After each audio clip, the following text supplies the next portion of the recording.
budaya disiplin.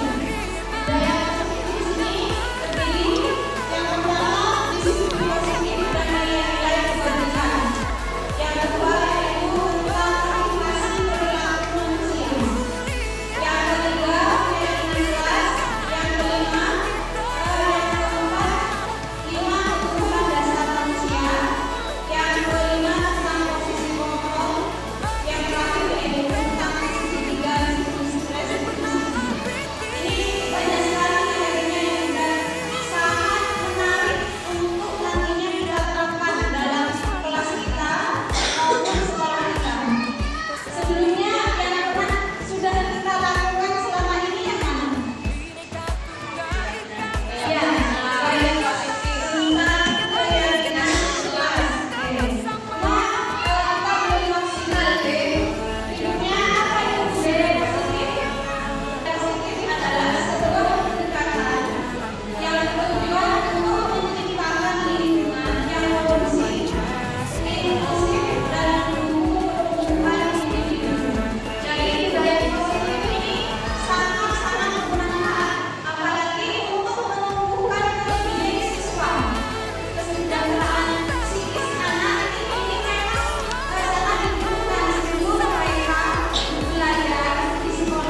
perilaku kita yang harus kita ubah.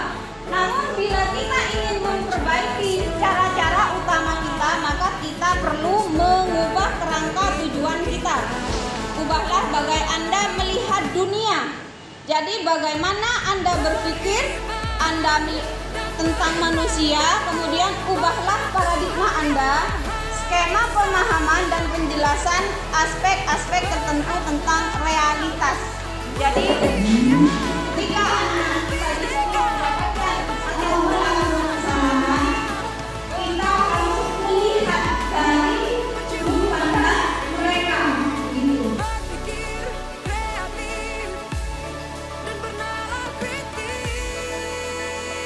Berikutnya, ini adalah mengubah paradigma stimulus respon ke pendekatan teori kontrol.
Kemudian berikutnya, 3 motivasi manusia, yaitu yang pertama untuk menghindari ketidaknyamanan atau hubungan, yang kedua untuk mendapatkan imbalan atau penghargaan dari orang lain, yang ketiga untuk menjadi orang mereka inginkan dan menghargai diri sendiri dengan nilai-nilai yang mereka percaya.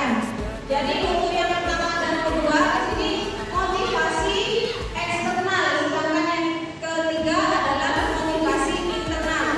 Dari ketiga motivasi di sini, misalnya Bapak Ibu yang hari berangkat ke sekolah, jam 7 sudah ada di sekolah. Kira-kira motivasi yang mana? Ada yang mau berpendapat? Ya, nomor 3, Bu Marisa nomor 3. Ya. Mengapa Ibu? Ya, kenapa motivasi ini yang ada dalam diri Ibu? Karena saya punya tanggung jawab yaitu murid. Jadi itu yang bisa saya jadikan motivasi.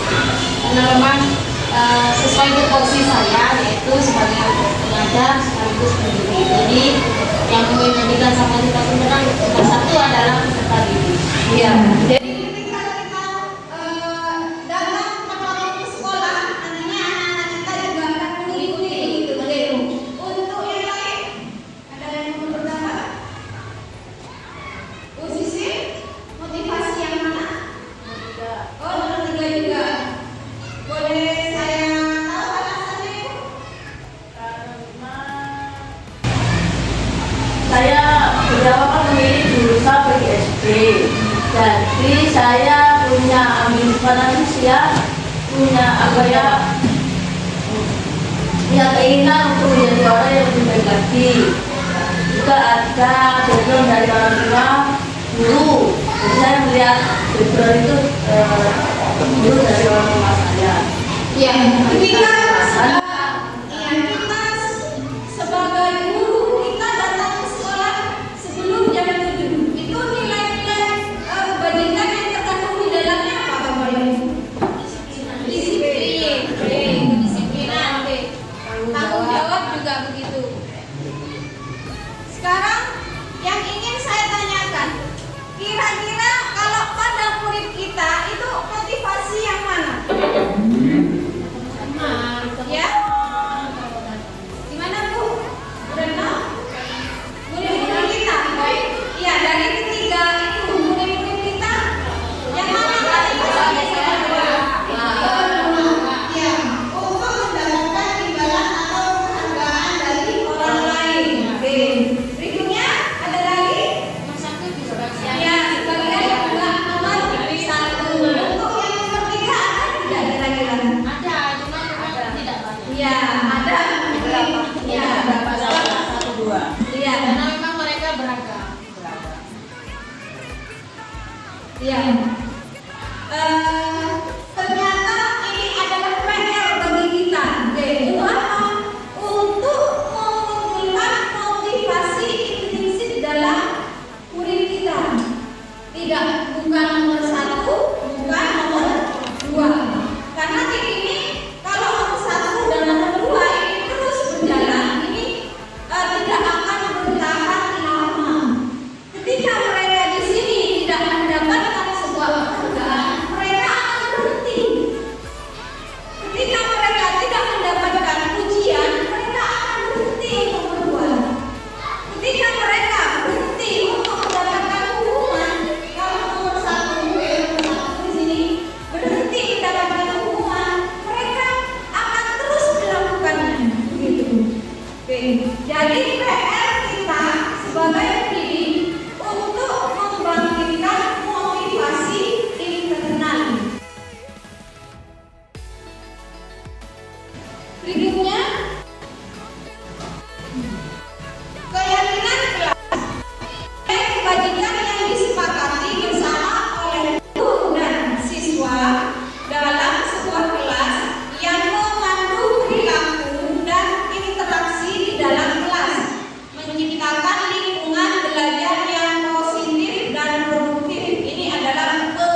dua. Ya, misalnya tidak lama di kelas. Benar apa salah? Tidak lama di kelas. Benar apa salah? Salah. Salah. Seharusnya Tidak boleh. seharusnya tetap tertib dalam kelas. Ya, benar. Dijadikan akronim. Ya. Kemudian tidak berteriak di kelas. Salah. Oke. Seharusnya iya, soal di dalam kelas. Apakah keyakinan-keyakinan yang sudah kita buat seperti itu kemarin? Iya. Ada yang sudah seperti itu, ada yang belum. Oke. Jadi untuk berikutnya gunakan kalimat-kalimat positif. Kemudian untuk berikutnya keyakinan kelas hendaknya tidak terlalu banyak sehingga mudah diingat dan dipahami oleh semua warga kelas. Kemarin kita membuat keyakinan kelas di kelas kita ada berapa ya Ibu? Ada 6. 10. Ada yang 10. Ada yang 7. Iya, 8. Kira-kira anak-anak kita akan hafal atau tidak? Iya.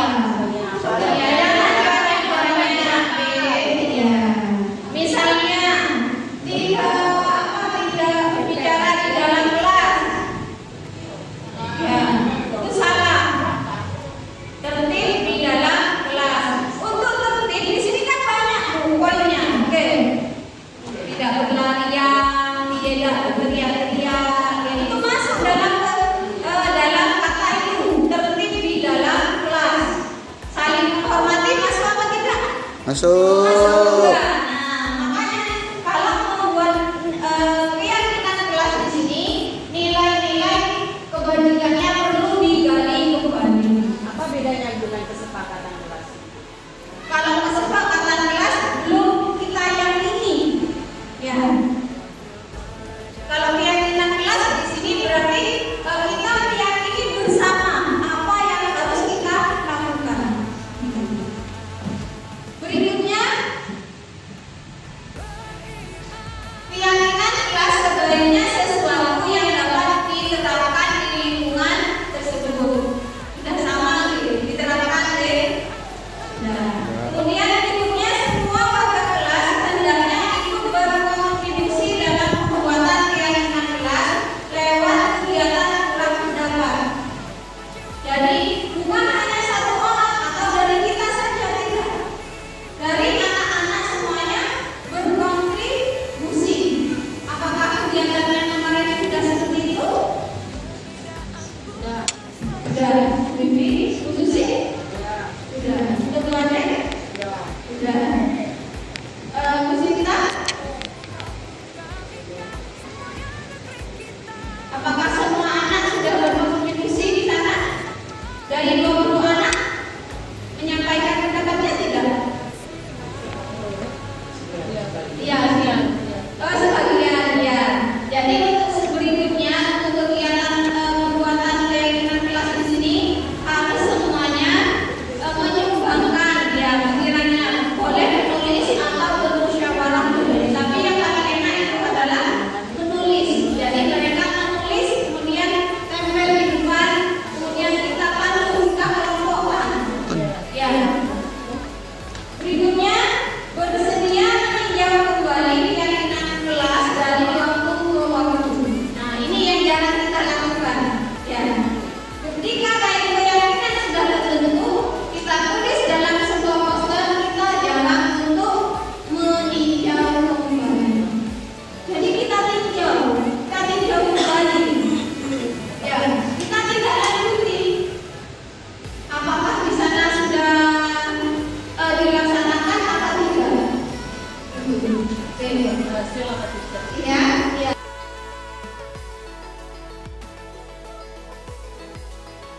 Kebutuhan dasar manusia. Kebutuhan dasar manusia di sini menurut William Glasser ada 5. Yang pertama, bertahan hidup. Yang kedua ada penguasaan. Yang ketiga ada kasih sayang dan rasa terima. Yang keempat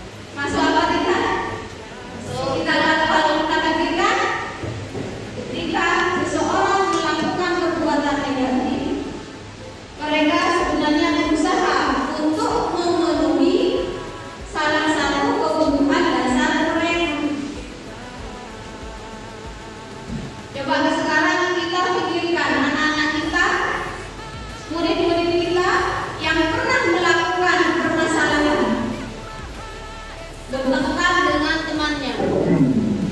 Ya. Ketika mereka bertengkar dengan temannya,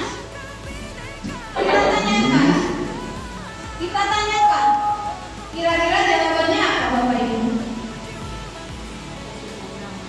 Ya, kalau misalnya kenapa kamu bertengkar? Gitu.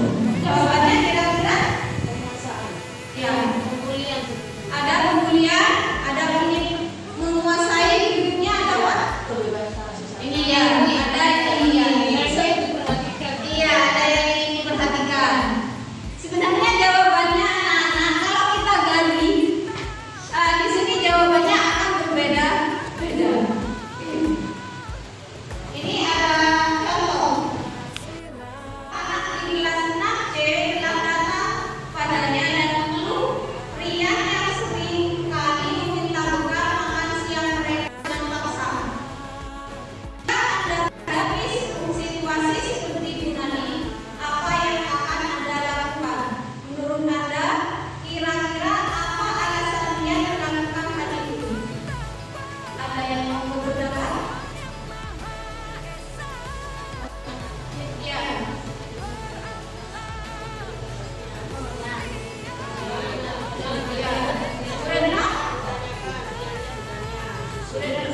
buatkan sampai sebelah. Ya.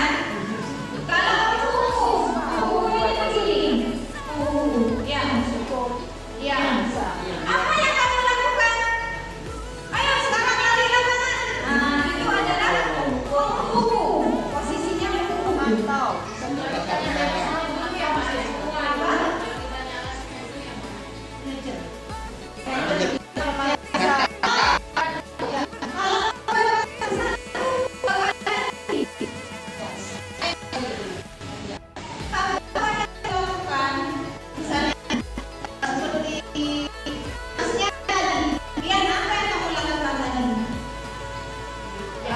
Mengambil bukan.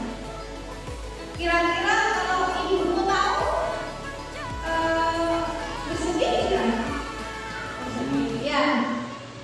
Kira-kira kalau ibumu tahu orang tuamu kamu melakukan seperti ini, gimana perasaannya? Nah, itu bukan rasa bersalah. Iya. Karena dia Iya. Itu adalah membuat rasa bersalah. Kalau teman di sini dia biasanya akrab dengan muridnya. Jangan berbuat seperti itulah. Kamu tidak kasihan tak sama guru. Nah, ya. Iya, teman. Iya. Iya. pemantau. Diterapkan semua.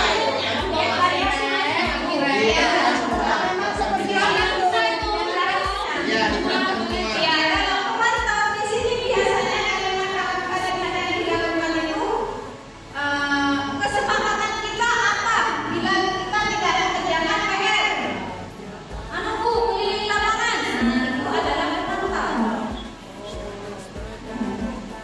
Jadi posisi kita selama ini yang mana, Bapak Ibu?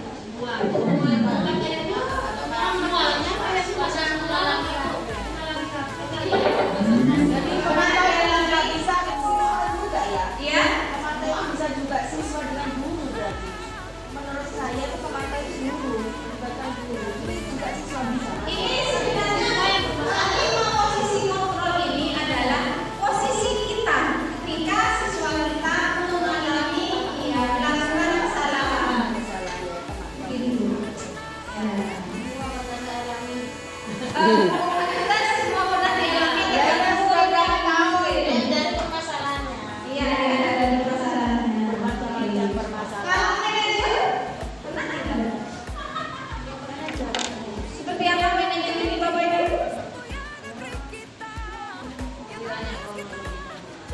Ditanya kronologinya, terus mungkin Ibu ini ada sama cerita. Tidak ada apa-apa, ya. Ini hanya apa namanya? Tidak. Selama ini kan dengan belum tahu manajer itu seperti apa begitu. Jadi kita cocokkan dengan apa yang sudah kita yakini dengan teori-teori yang ada di budaya positif di sini. Manajer.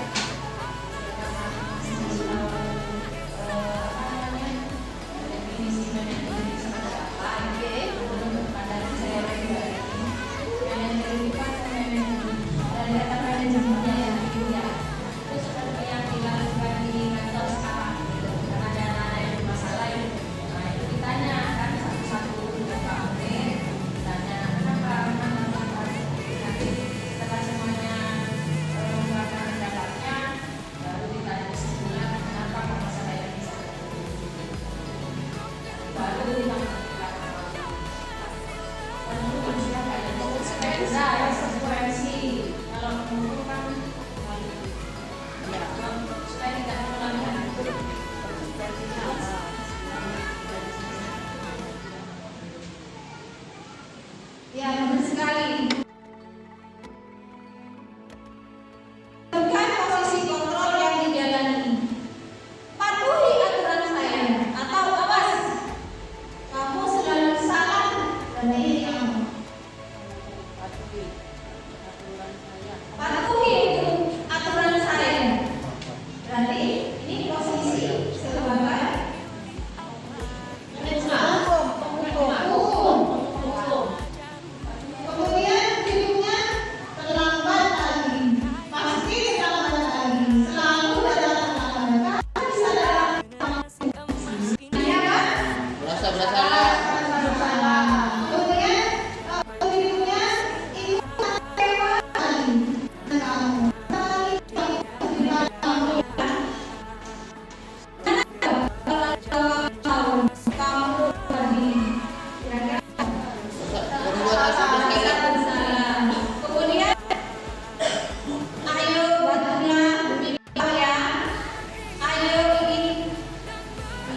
diingat tidak bantuan Bapak selama ini?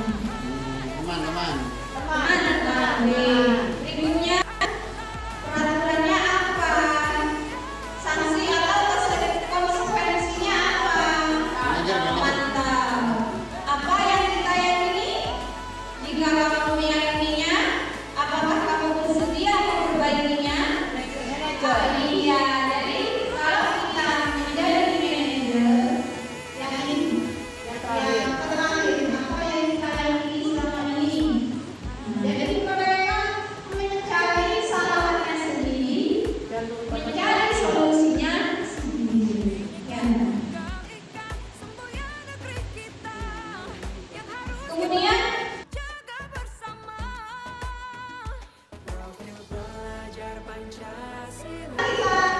kita menjadi posisi manajer di sini. Usahakan setiap kali apabila ada permasalahan pada anak-anak kita berusaha berada di posisi manajer. Oke, Bapak Ibu, usahakan itu. Kemudian ketika kita sudah menjadi seorang manajer, di sini ada langkah yang harus kita laksanakan dengan segitiga restitusi. Apa segitiga restitusi itu? Menurut Pasal 2004 di sini restitusi adalah proses penyelesaian kondisi bagi murid untuk memperbaiki kesalahan mereka sehingga bisa kembali pada kelompok mereka dengan karakter yang lebih kuat. Jadi karakter baiknya menjadi lebih kuat. Kadang ada anak ketika mereka melakukan kesalahan, lalu anak tersebut menarik dirinya dari teman-temannya, itu merupakan kegagalan. Seharusnya apa? Semua orang pasti melakukan kesalahan, pasti. Tidak ada yang tidak. Tapi hendaknya dari permasalahan itu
di sini yang tadi sudah disampaikan adalah merupakan ilmu baru yang mungkin bisa kita terapkan dalam undang-undang nanti. Begitu juga dengan tadi kontrol, ya kontrol dulu terhadap peserta didik.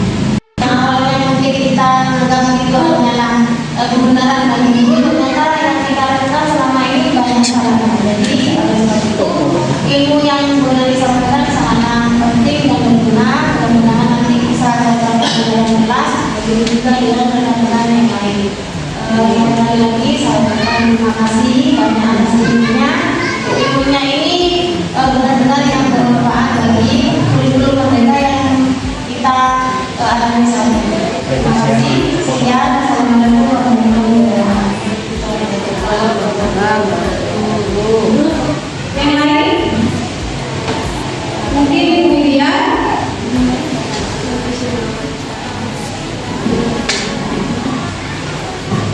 Terima kasih Bu Nani.